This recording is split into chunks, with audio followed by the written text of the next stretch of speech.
Momadou ba nga nee cëpp ban Mbayang nga gis am na différence Mbayang ba nga tàggatooloon mu dem Arabie Saoudite am na différence man Abdoulaye bu baax am na différence am na différence lool sax ci naka waaw parce que maa ngi lay expliquer léegi quoi bi yàlla defee ñu accident am ñu logé ñu jël nañu suñu hôtel ak yëpp vraiment ambassadeur jox ñu li ñu war a dépense yëpp macha allah ñu fanaan fa samedi ba seddi dimanche ambassadeur ñëw ànd ak délégation bu mag jël ñu ànd ak moom dem ci fi Mbayang nekk ci kaso bi bi ñu demee yàlla def na ñu ñëw ñu wax ak ambassadeur ña fa nekk tamit xam naa ni baax nañ trop parce que ambassadeur xëy na moo leen ko ci muy garde yi fa nekk parce que xam naa ñu ne fa ba tàyyi seet si Mbayang bi ñu ñëwee ba dugg si man Mame Toulaye xàmmee ma Mbayang waaw parce que man damaa dugg si ci saal bi ma ne ah xëy na Mbayang la ñu génne ko masa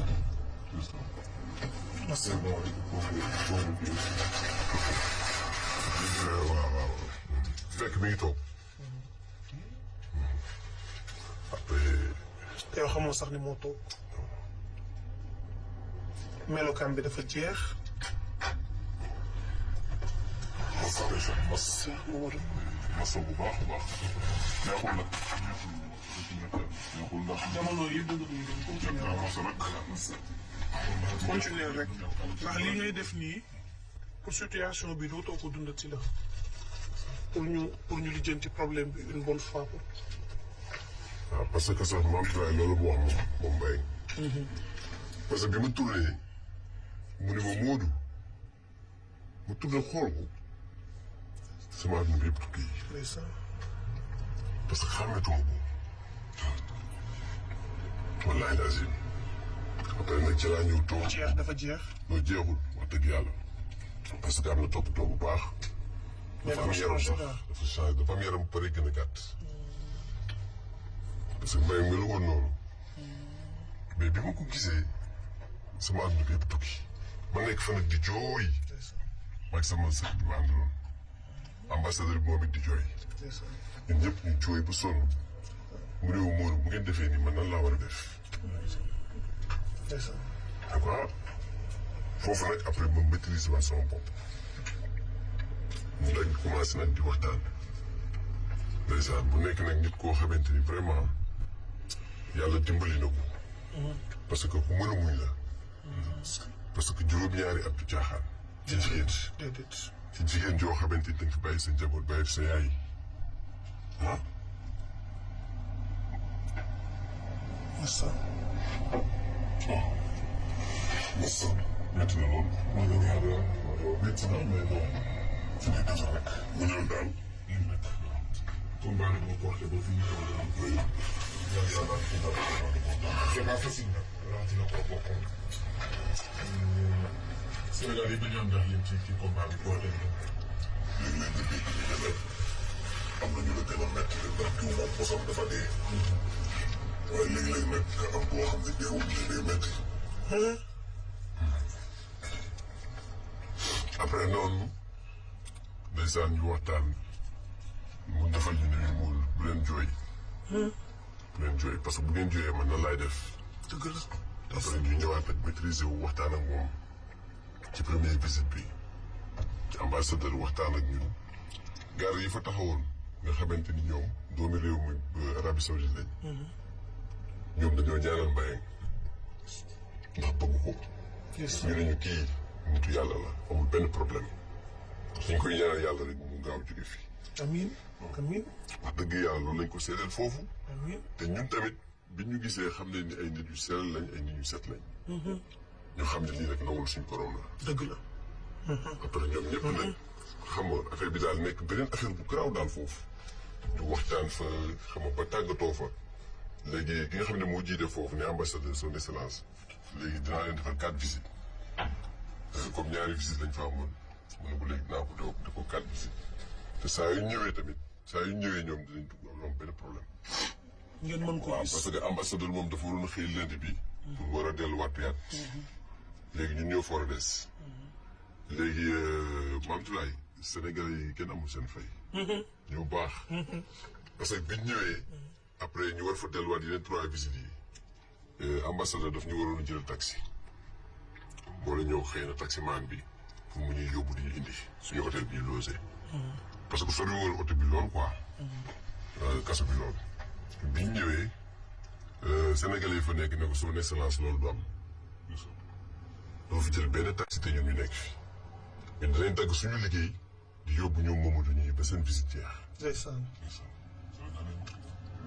wallaahi azim ñu jàppale ñu ku mel ni Médoune moo ñu doon jël si di yóbbu bu ñuy wax ak naar yi ñu ubbil ñu dugg def visite ak Mbayang waxtaan ak moom dem na sax ba mujj gi sax suñuy waxtaan ak Mbayang sax bu suñu heure jeexee ki nga xam ne moo fa nekk gaar dañoo ne continuer leen waxtaan leen ba doyal ngeen soo ko dem. ndeysaan. ndax mbëggeel gi ñu bëgg Mbayang rek wax dëgg yàlla am ak nañoo moom daal 4 visites yoo xamante ni ambassadeur bi jàppale nañu dooleel nañu ba ñu mën a gis Mbayang lu mat 4 yoon. lu leen wax ci condition yam fa nekkee amu fa problème amul bundu xataal amul coono. non wax dëgg yàlla parce que Mbayang laaj naa ko mu ne ma fii amul benn problème ñu ngi may toppatoo bu baax wax dëgg yàlla. parce que su fekkente ni dafa sedd ambassadeur dina ma woo ne ma ndax soxla nga yëre seddaay parce que yëre sedd yi nekk foofu nga kii ma ne ko nangam mu indil ma bu tàngaay jotee dina ko jëndal ay yëre tàngaay indil ko. dina ko jox xaalis pour Mbayang bu soxlaa crédit mun a woote parce que Mbayang mu fi xam nga ci jamono bi ñu toll nii loolu moo koy dundal. il faut mu am crédit di woote. parce que te et puis tamit ñi muy woo su la woowee du xam lan lay wax parce que ku fa yàgg def fa 7 ans ci benn bërëb foofu du sa dëkk du sa dara. munoo di woote di wax nangam ak nangam ak nangam. yow da ngay woote rek après ça va après toog déglu léegi nag ki ngay woo nag moo la mën a dëfal moo la mën a jàppale. dugal waxtaan. waaw dugal waxtaan jàppale la pour nga gën a mën a dëgër pour mën a xam nga. donc yéen a ngi koy dégg régulièrement. waaw maa ngi koy dégg àjjuma bi paase laa mujj déggante moom. parce que moom chaque jeudi daf may woo. chaque jeudi. waaw léegi jeudi bi su rëccee jeudi bi dina ma jéem a kàll vendredi. bu vendredi bi rëccee dina ma jéem a jot samedi bi parce que man moom foog bay déggante moom. waaw donc moom day woote. waaw day woote dina woo yaayam. dina woo doomam. dina woo ñaari magam ak rakam. doomam bi fi mu toll nii ñaata at la am. doomam fi mu toll nii egg na ay 12 ans 13 ans. 12 ans 13 ans donc ba muy xale la ci gis yaayam. waaw moom. mbaa yóbbuñu leen ko photo. Ahmed parce que yóbbu woon naa photo ak photo yaayam. waaye dama ko mujj téye bañ ko woon. mais yaay ji wonu leen ko photo doom ji. yaayu. Mbayang noonu wóor ma ko photo Ahmed. photo waaw wóor ma ko photo Mohamed. parce que waaw su ma ko wanee rek day beneen dimension lay indi waaw beneen dimension lay indi moo tax ma garde yooyu yëpp rek. léegi dossier Mbayang Diop tey fu mu toll.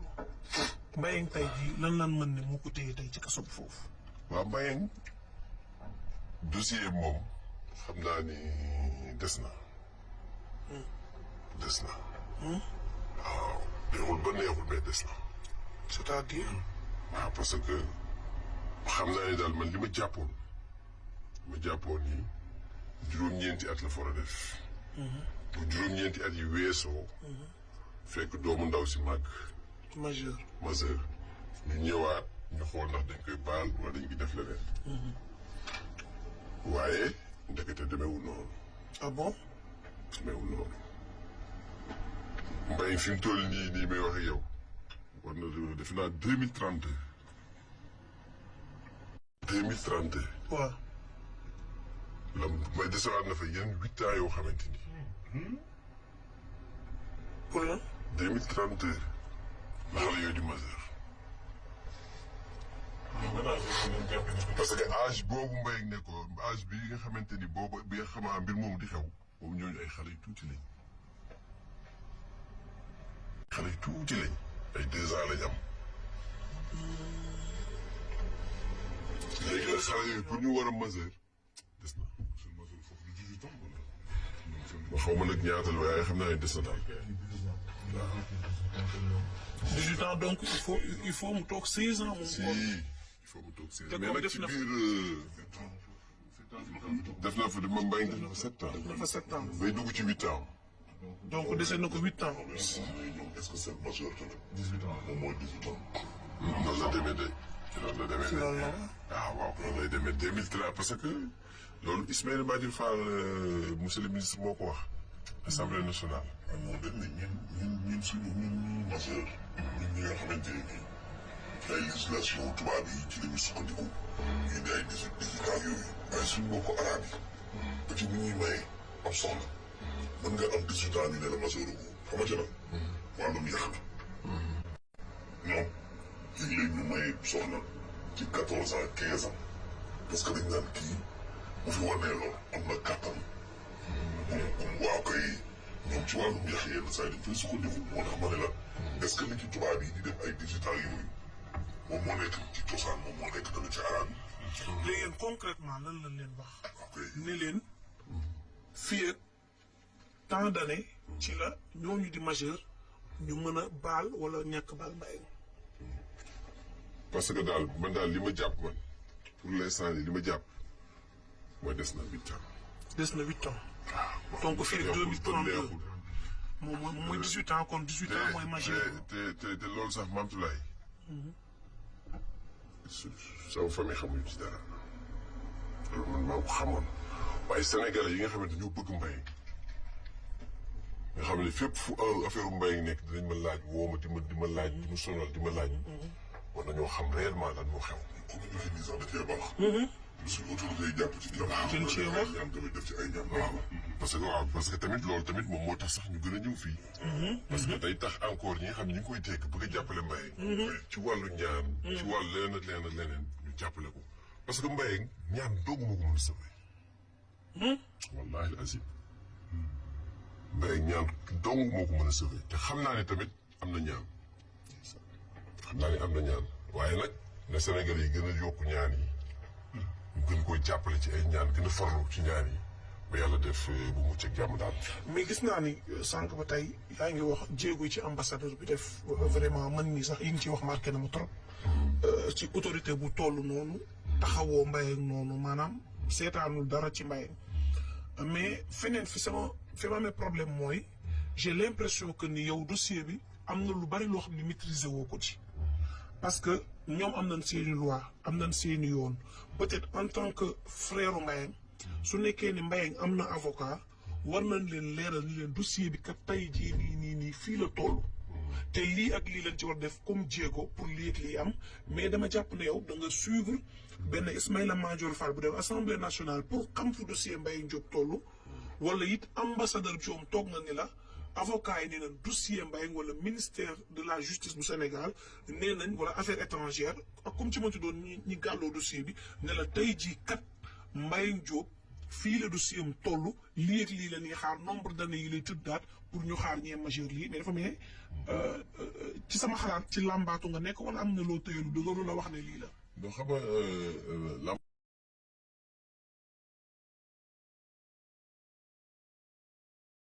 faatuwuma ci Ismaïla Madior Fall parce que dama ni monsieur le ministre wax na loolu rek laa wax. mais war na fa nekkat 8 ans. donc loolu lu leer la. loolu moom lu leer nañ la. xam nga li ma la. waaw mais nag suñu borom yàlla. bëri na sutura. yàlla moom rek mooy yàlla. te comme yàlla moom Arabie Saoudite moom feneen fu Arabie Saoudite. mën naa def ci seen xol yi suba ñu ne ko demal ñibbi. dëgg la nañ la jéggal nañ la. te loolu lay ñaan suñu borom yàlla te yàlla ko yàlla defal waaye ambassadeur loolu yàgg nañu ko wax. président de la république jëlal na Mbaye avocat Mbaye am na avocat mais yàlla dafa def ñun biñ demee dañu ko fekk mu voyage. mais Mbaye am na avocat boo xamante ni président de la république moo ko jëloon Mbaye wax na ma sax somme bi nga xamante ni moom la ko fayoon 40 millions la ko fayoon. pour mu jàppale Mbaye. c'est ça macha allah. wax dëgg yàlla foofu moom ñu ngi koy sant bu baax di ko gërëm ci loolu. yàlla def dafa dem ba nga xamante ni avocat bi moom nee na Mbaye nekkutul client am doomam la. moom it noonu la ko bëggee lu nekk la ko yóbbu ci biir te yooyu yëpp sant suñu borom yàlla la. waaw ñu ngi gën a ñaaxal Sénégal yi daal ñu gën a yowaat jàppale waat Mbayang gën koo ñaanalaat yàlla génne ko ci xat-xat yi mu nekk parce que nag sonn na trop bu ko waxee ak bu ko waxul yëpp sonn na trop sonn na ci. léegi buñ la déggee yow mooy nguur Sénégal maanaam la mu mënoon yëpp def la ko. waaw état moom. dafa am limite ci état ak état. maanaam la ko war ci taxawu Mbayang def na ko. waaw la ko président de la république. fi mu toll dafa am na yoonu Arabie Saoudite lu mu tëral loo xam ne état Sénégal mënatu ko jéggi. d'où l'importance ñuy ñaanal ko.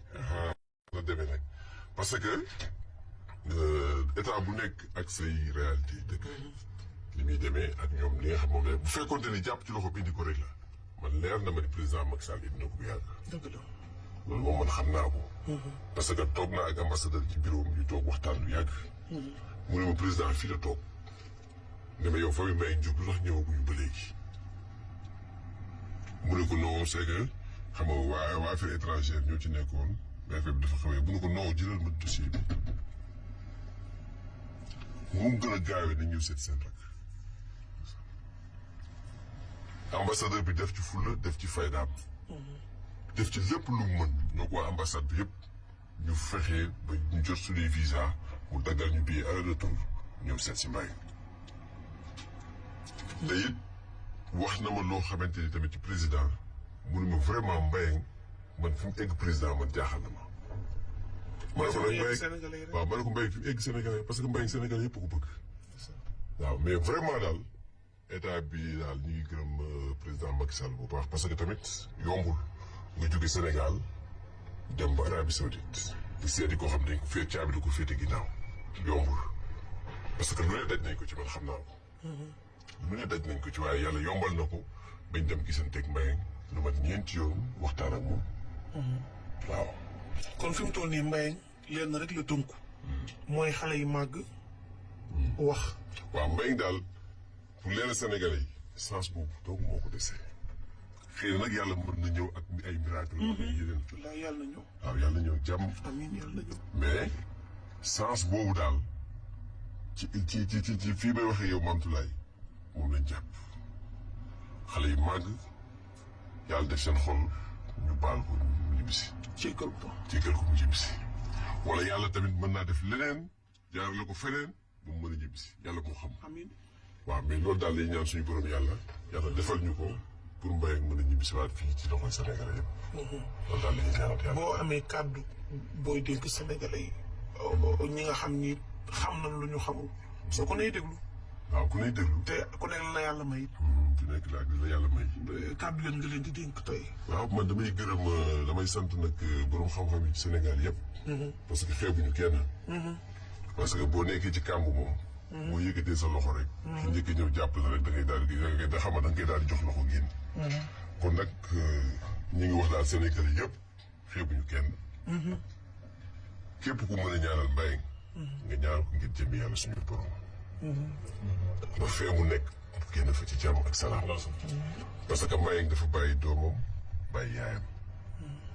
te yaayam sonn torop foofu sonn yam. ci xalaat Mbayang yaayam fa la commencé jëm kaw. ci xalaat Mbayang. waaw ci xalaat Mbayang.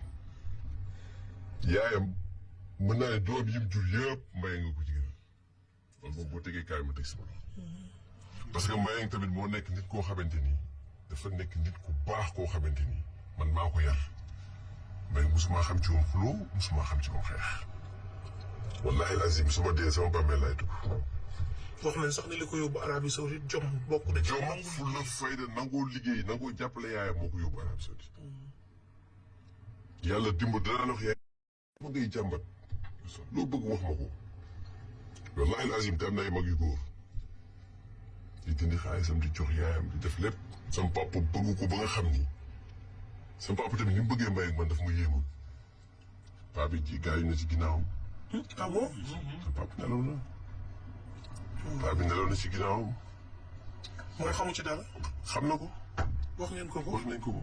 rakam gaañu ci ginnaawam yëpp. wallaahi Mbayang nag ku gëm yàlla la. mu dëgër lool. ndeysaan jooy na nag jooy métti mais dëgër na mais sama tante moom. sama tante moom benn affaire la. xam naa ne moom bu yëgu fi mu toll nii li xew lépp yëgu ci dara. mooy yaayam. kon yow yaa ngi Mbaye bokk leen yaay. maa ngi Mbaye ñoo bokk benn baay. taxawaay bi rafet na de moom. ah mais loolu mu war. taxawaay bi rafet na loolu mu war Mbaye ak moom ñu bokk benn baay mais maa ko yar. parce que sama papa man maay taawam bu góor. am nañ nag ay sœur mag yu jigéen yu mag yoo xam ne am nañ ay doom yu toll ni ñun waaye sama papa man maay taawam bu góor. ma def sama wareef. parce que sa man deret daf maa yëngal. ma jàpp ci nu ma mën a jàppee du ma nelaw du ma lekk du ma naan Mbaye rek. bàyyi moom benn yoon parce que gis nañu. Mbaye rek. yaayam nag mu nekk moom it koo xamante ni dama ne ko ku ñëw wax la ne la Mbaye nangam bu ko gëm. tànk yow waxoo ko. sànq waxuma la nangam pour gëm nit ñi ci biti. te yaayam ba léegi man lay déglu su ma demee maa koy indi ma wax loolu lay def sama yaay la.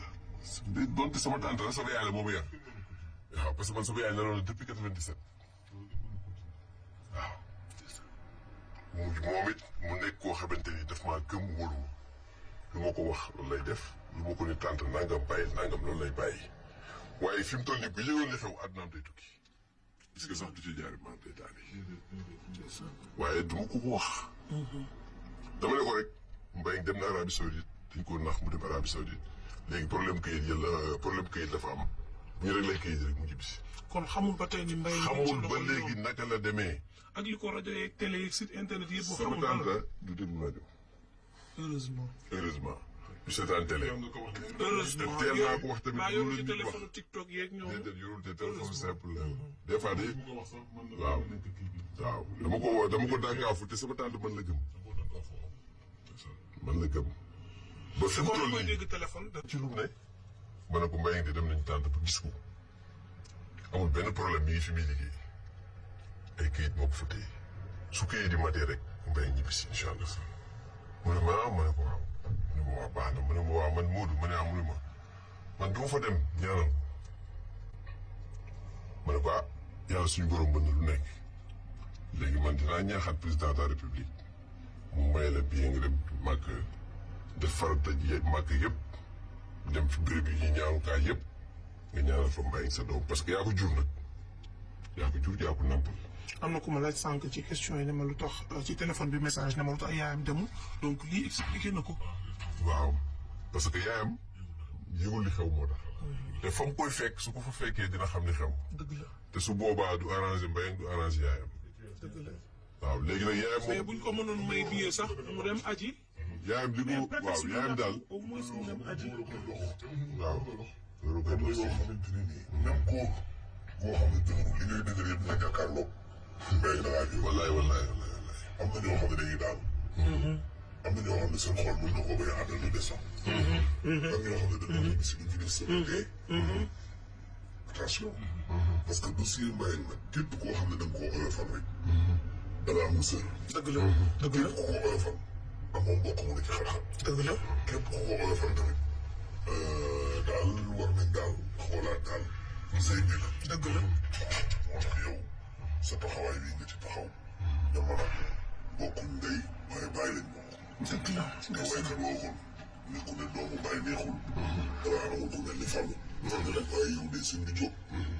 ah tey de joxe nga fi ay leçon. joxe nga fi leçon rek. ndax Sénégal nag dafa am loo xam ne léeg-léeg dañ koy xaw a baaxoo. xaw a laa waxee foofu waaye dañ koo baaxoo. dañ koo xaw a baaxoo. ah moom de doomu bàyyam la. ah moom de doomu ndeyam yi daal la gën a fonk. ah diggante doomu bàyyi moo am lu muy ah kooku doomu tàntaam la. dégg nga loolu. ah moom de wuti yaayam moo jur kooku. attention waaye tey sa taxawaay nii ku ne war na cee ñàkk. sama doomu bàyyi man Mbaye moo jógee Sénégal. góorgóorlu nañoo góorgóorlu président de la République may leen ay moyens. yu ñu demee ba Arabie Saoudite. Makka ñëw seet si mu lay woo. ah. parce que abet doguma la loolu sax ñu bëri sax gëmuñu ko woon parce que ñu bëri dañ ne woon yéen est-ce que gis ngeen. am na ñoo xamante ba léegi sax ñu gëmuñu ne. ñun dem nañ seeti Mbaye. waaye nag maa ngi koy confirmer waat fii Sénégalais yëpp ñun dem nañ ba gis Mbaye am nañu moom ñeenti visite te tamit li ma yóbbante ci Sénégalais yi moom nee na bi mu amee problème lay soog a xam kat mooy Sénégal. dëgg la. parce que sénégalais ñooy yi ñaanam yëpp waaw ñaanam yëpp Mbaye nga ne moom dafa gis ñaanu sénégalais yëpp dafa egsi ci moom mu recevoir ñaanu sénégalais yëpp mu xam ne nag sénégalais moom amul morom ci àdduna bi. am na ko may laaj âge am. Mbaye Diop mi ngi ci ay 25 ans 26 waaw xam naa côté yooyu lay doon quoi wala 25 ans. fan année la judd. jàppatuma année bi nag mais xam naa ne daal loolu lay demee. ay 25 ans yooyu daal xam naa ci lay toll. parce que man bi may dossier bi muy doog lii dama déggoon ñu ne 86 la judd. 86 non xam naa ne âge exact bi lay laajte pour am yu mu ko defal. waaw loolu après xëy na su ma demee bu ma boo xoolee. demee boo ko kii rek nga. waaw après dinaa la ko message. comme ça man ma message. waaw incha allah donc Mbaye xale la amagul 30 ans. Mbaye xale la amagul 30 ans. wala non du koy manqué nag bëriwul. mais amagul 30 ans moom wax dëgg yàlla. xale la. ay xale bu ndaw la ay mag a bëgg fii ñu ngi soog a sëy xale bu ndaw la. donc bi ñu ko yóbbu Arabie Saoudite bu dee am na 20 ans day doog a teg. voilà boo amee 20 ans day soog a teg boobu lañ ko yóbbu. xam nga kii tooñ nañ ko de. tooñ nañ ko wallaahi sax. tooñ nañ ko de. tooñ nañ ko trop. waaye tooñ nañ ko trop yàlla nga xam ni fii mënoo ko faa jaar yóbbu ko. te ñoom. nga fexe ba yóbbu ko ci loo xam ni tegul fenn. macha allah loolu daal yóbbante na mu ngi Sénégal yi boo demee. nga leen daal liñ may ñaanal yëpp jot naa ko man tamit maa ngi leen di ñaanal bu baax lépp lu waay bëgg yàlla na ko suñu borom defal. waaw di wax ne nag moom nee na daal président Macky Sall papaam la nijaayam la président am la. na ko gën a jàppale. ba tamit bis bi boo xamante ni yàlla defal na mu jeexal ba dem tamit. ki ko fii wuutuwaat ëllëg tamit. na gën a jàppale waat Mbaye. taxawu ni président Macky Sall. waaw taxaw comme ni président taxawee président nag neexul ba neexul mais dañoo taxaw nag. daf ñoo jàppale nag. parce que jóge fii nga dem mu jox la billet nga dem màkk nga retourné waat gisoo ko nga ñëw mu joxaat la nga delluwaat vraiment effort bu rëy la. yëkkatiwaat 40 millions jëlal ko avocat muy poursuivre Mbaye ba dem ba ni Mbaye léegi nekkatul clientam léegi doomam la. avocat ba ci boppam di ko jëndal ay yére di ko jëndal lépp kon nag loolu vraiment lu rëy la ambassadeur ba fa nekk tamit ak ñi muy liggéey ñëpp vraiment maa ngi leen di sant. fàttaliwaat ñu turam. waaw Mouhamadou Sall. Mouhamadou Sall macha allah. Mouhamadou Sall. vraiment jàmbaar dëgg la. mention spéciale. waaw parce que bi ñëw gis nga Mantoulaye bi ñëwee Riyad dafa ni Papa Diassé ñii wutal leen ma hôtel bu gën a baax. c'est ça. ñu dem Damam mu logé ñu ci wetu géej gi. yàlla fay ko. wutal ñu hôtel bu baax ñëw teg otoom mu ñuy yóbbu ñun bi ñu dem niñ nekk Damam yëpp di seeti Mbaye ak li ñu nekk Riyad yëpp jëluñu taxi. yàlla fay ko taxaw. chaque instant day ñëw yónnee otoom ak chauffeur am ñëw jël. nit yàgg naa am wareef te def ko def. voilà te lii xam na lu ko war a def rek en tant que humain. parce que pas en tant que ambassadeur. merci beaucoup. parce que mi ngi jéggi sax loo xam ne. parce que Mame Toulaye dama lay waxaat leneen ci moom sax. yàlla fay ko. bi ñu demee def visite ak Mbaye ba génn dañoo génn am na yeneen sénégalais yoo xamante ni téyewoon nañ leen fa. ñun ay chauffeur camion lañ. am koo xam ne dañ ko fa téye chauffeur camion la léegi bi ñu ko fa téyee ba peram bi jeex léegi ñu amande ko yow xam nga amande bi fekk fay ko du génn bi ñu seetee Mbaye ba génn ñu yëgal ko ambassadeur mu ne ñu ne waaw mu ne sama oto bi ak ñi ma àndaloon dem leen ngeen lijjanti loolu ñooñu dem ñu ne leen peine bi jeex na mais liñ ko li mu war a fay da koy fay soog a génn ñu téléphoné waat ambassadeur fi ñu taxaw man ak moom mu jël téléphone am wuyu daane noonu la demee ñu ne waaw mu daal di jël téléphone am daal koy envoyé ci banque bi xaalis bi ñu dem retiré ko dem fay la waa ji génn. ci saa wallaahi al azim waaw yal na ko yàlla jàppale nit ku baax la vraiment. vraiment jàmbaar dëgg la. message yu bëri na. waaw jàmbaar dëgg la et puis tamit xam nga nekk ci ambassade ba tamit nekk ci ambassade ba tamit ay jàmbaar dëgg lañ. parce que biñ ñëwee ambassadeur daf ñëw jël yóbbu ñu ci ambassade bi yëpp. présenté ñu ñëpp présenté ñu ci soxnaam présenté ñu ay doomam présenté ñu ñëpp. vraiment ña fay liggéey nekk ñu baax ñu disponible bu ñu la gisee sax. ndeysaan ak yërmande gi ñu lay xoolee. ndeysaan doo ko sax attan. waaw vraiment daal ñu ngi leen di gërëm bu baax. di leen sant bu baax ñun waa ambassadeur bi yëpp. waaw ak suñu Papa Diassé bi nga xamante ni nag moom Mbaye appel yi ci moom lay jaar. parce que Mbaye WhatsApp la ñu mën a woowee. su fekkente ni appel téléphone la dafay cher. léegi day Papa Diassé mooy connecté ñun WhatsApp. waaw mooy xam nga bu fa nekkul mu bàyyi ñoog soxna Aminata. moom moo ñuy connecté WhatsApp ak ñun may woote appel normal mu dendale téléphone yi pour ñu mën a wax lu yàgg. ok. waaw loolu lay demee. mais vraiment ñooñu tamit amuñu seen fay. parce que ay Sénégalais lañ comme ñun mais mënoon na leen ci bañ a fekk. wala su mbéyam woote ñu ko tey moom amuñu jot wala nangam ak nangam. mais dañuy toog fexe ba ñu waxtaan ak te mbéy dafa bëri caprice parce que moom chaque instant day woote. tey jii ba xamal sa numéro bu souvent la lay woo. waaw loolu la bëgg quoi moom waaw. loolu la fa dese loolu la fa am. yal na yàlla indi ko ci jàmm. sa dernier mot rek Momadou. waaw sama dernier mot nag mooy may gëmante El Hadj Ahmed Aïdara parce que ci commencement ba moom la woon. ci commencement ba moom la woon. bu feggoog yow. ak El Hadj Mansour Diouf. ba leen di déglu chaque jour. des fois sax tës day am sax ñu woo ma téléphone mu dugg. wax dëgg yàlla ñu taxawaay bu dëgër. taxawaay bu rafet. ba Sénégal yi ba mu egsi fii ba Sénégal yëpp dégg ko. ak Zik FM. maa ngi leen di gërëm bu baax parce que tamit di gërëm borom kër gi bu baax. di ko jaaree soxnaam soxna moom yi. ak waajuram yu tedd yooyu. muy El Hadj John ak yaayam jooju. yàlla nañu ko teeru ci àjjana firdawsi. amiin amiin. mu dëkk ak yàlla Rasulullah sallallahu alayhi wa sallam. vraiment Ahmed nii moom mention spéciale ci tës bi. ci commencement bi jàpp na ci trop.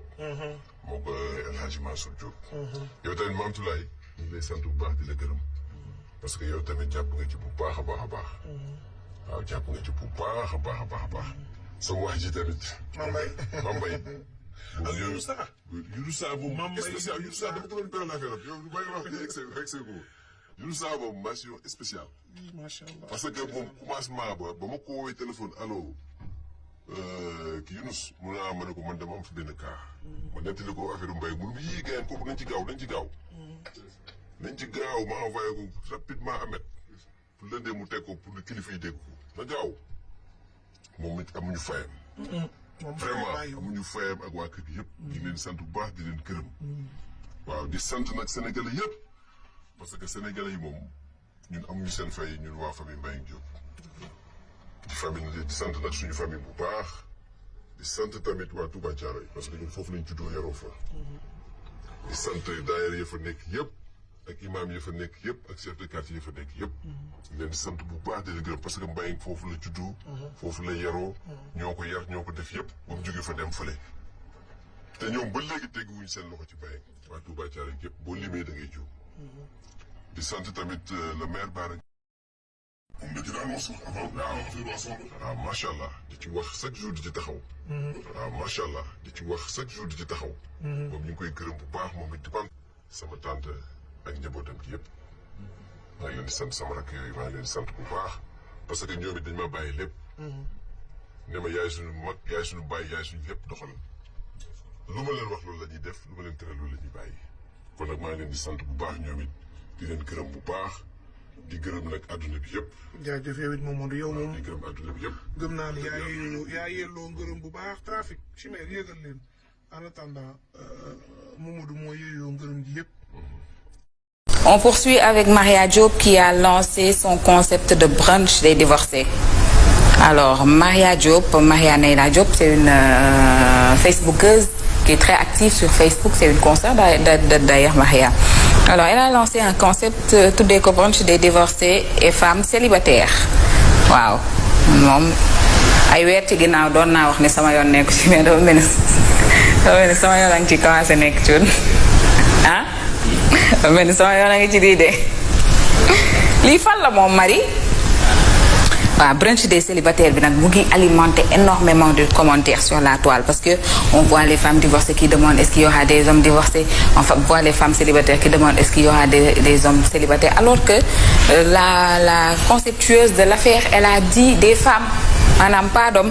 gis naa mami ko di ci wax ay bal moom mami xam nga mu ngi ci lu ne mami lu sa yoon ci divorcé yi nag borom femme ci lu la ci divorcé yi mami ba nga wax ci lu sori lool Asma di nga dem ci brunch des femmes divorcées mbaa du ñooy ànd as ñooy ànd nag revue des femmes divorcées en tout cas viral na lool ci plateforme digitale yëpp on en parle beaucoup quand même sur les réseaux sociaux certainement demain dinaa leen doon jox date beeg heure bi wala ku bëgg dem boo bindee ci commentaire yi hashtag bi #DSLFI la foofu ngeen ñuy joxe commentaires yi suggestions et propositions on va vous faire partager li nar a xew ca loolu ba tey mën nañu wax ci accident mortel bi nga xamante ni moom moo amoon fële ca Colobane ci niki démb benn camion bu perdre le contrôle daal di pratiquement dérapé yéeg ci jaaykatu fëgg jaay yi mu nekk vraiment accident bu doy waar boo xam ne chauffeur bi confié wu na mais nañ seetaan la petite vidéo là pour ngeen mën a xool atmosphère bi nga xamante ni moom moo amoon pratiquement ci week-end bi fële ci Colobane.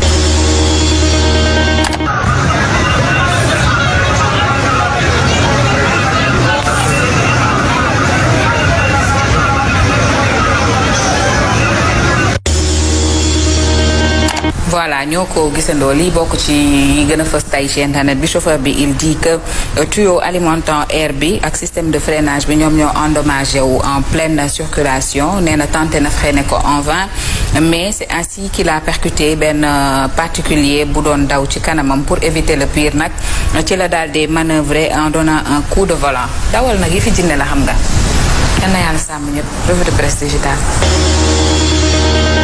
nag jàmm ci li gën a fës yéen kay bisum ci internet bi WhatsApp Instagram Telegram Facebook TikTok Twitter gannaaw nag bitu yi nga xam ni commencé na leen génne El Malick yor kaddu Pastef daan ni biral kàddoom nag ni dama ñun de dañoo jekki-jekki di gis ñi génn dit nii te loolu nag ñi leen ci encouragé ngir nag mu daal di gaaw nag ndax ñoom war ñu foo nekk te nag yàgg nañ fa kon nag buñ commencé di leen génn nii dañoo bëgg nag ñu fexe ba ne ñëpp génn lii daal mooy suñu sàkkuteef ne ñëpp génn te it nag amul benn condition boo xam ne tegal nañu ko ñun ñi nga xam ne muy man muy Sonko muy képp koo xam bokk nga Pastef amul kenn koo xam ne tegal na la benn condition ngir nga bàyyi ñi nga xam ne jotuñu yi kon nag dañoo war a bàyyi ñu nekk ci kaso bi ndax nag foofu du seen tayru daan na biral kàddoom nag ni Khalifa Sall mi di wax ay dile ki yëf moom daa dil laa ni ba suul Sonko te nag moom it daa dil ba fayul milliards yi nga xam ne amel na ko nguur gi laa kon loolu doon na loo xam ni nan ko bàyyi xel bu baax a baax yéeme na Maître El Hadji Diouf daan na biral kàddoom nag ni dama ni lii nga bëgg a def yow président Macky Sall boo ko defee Sénégal yëpp dees na la mel laa ni génne Sonko mi am na sio ko boo ko defee man day maa lay njëkk a mer laa ndax man dañ tee taal sama kër te kenn fayaguma am na ñoo xam ne yàq nañ seen ay place di ay Sénégal yoo xam ni danoon góorgóorlu kon nag boo jékki-jékki rek bëgg a génnee Sonko nii comme ça